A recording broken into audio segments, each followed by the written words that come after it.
So this is the Nikon 40mm f2, and this is probably my favourite lens of the moment.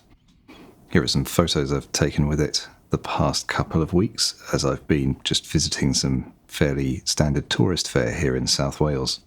There are many reasons why I like this lens. This is extremely compact. It's one of the smallest lenses available for the Z mount, I think, in combination with the 28mm f2.8, which coincidentally is also the same price. They are joint cheapest lenses for the Z mount from Nikon at only £259 at the moment. For this version, there is a special edition that looks more retro as well.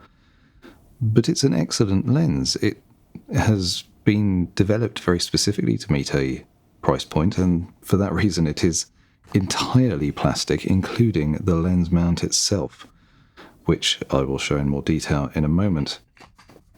But I really like it, and I have had a lens of this type, so a small, lightweight prime lens on each of the mirrorless systems that I've owned in the last 2 years. On the Olympus system, or the OM system, I had the Olympus 17mm f1.8, which, aside from its focus clutch, which I despise on all of their lenses, it was a very nice lens. It was quite a good performer.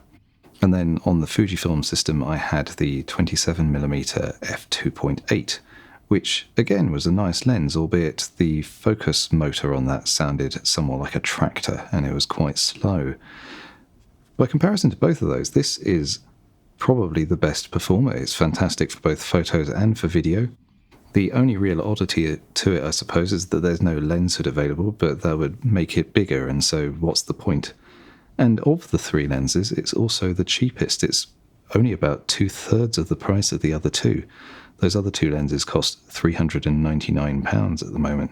All three of those lenses do feature weather resistance, and that's kind of curious on this lens on account of its plastic lens mount. It doesn't have a rubber gasket on the edges. It just has a plastic lip, but the way in which plastic behaves against metal is different to the way metal behaves against metal when it comes to the lens mount, and water doesn't travel through it in quite the same way. This has a few different finishes of plastic, I suppose, in the mount, and that plastic lip should have an effect too. So this is a weather sealed lens.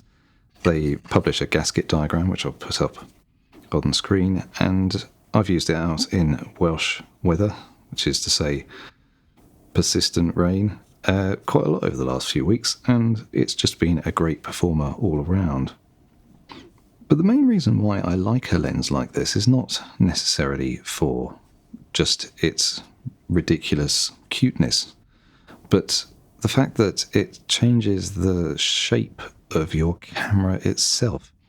That's notably important with the Z9, because the Z9 is huge and heavy, and this only weighs 170 grams.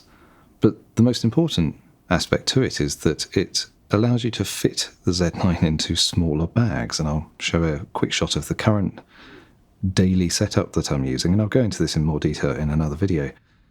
But it makes it positively pocketable if you have very large pockets, and your trousers won't fall down because of the 1.4 kilo combined weight.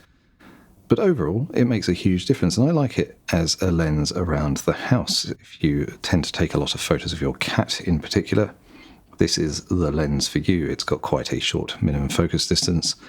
It's tiny, it weighs nothing.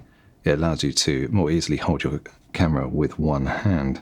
But I own a very equivalent lens to this. I own the 35 1.8S, and it's quite literally double the size. But it's an extremely similar lens. It's a very similar focal length, it's a similar aperture, and they largely perform extremely similarly. This is a better lens, but it's not 4 times better, which is what the price difference is.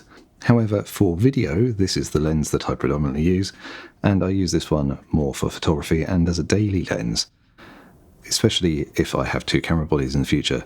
That's really the reason why I have both. One to be on my video camera, one to be on my photo camera. And this is the lens that I just leave on the Z9 at all times. When you're testing out camera settings at home, do you want to be putting a 600mm lens on it and faffing about? Probably not.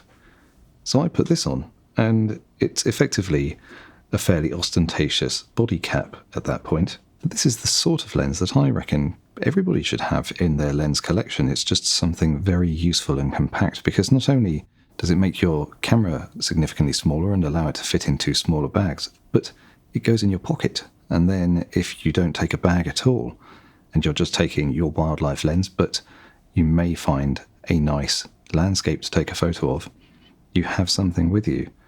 And so it is something that I recommend.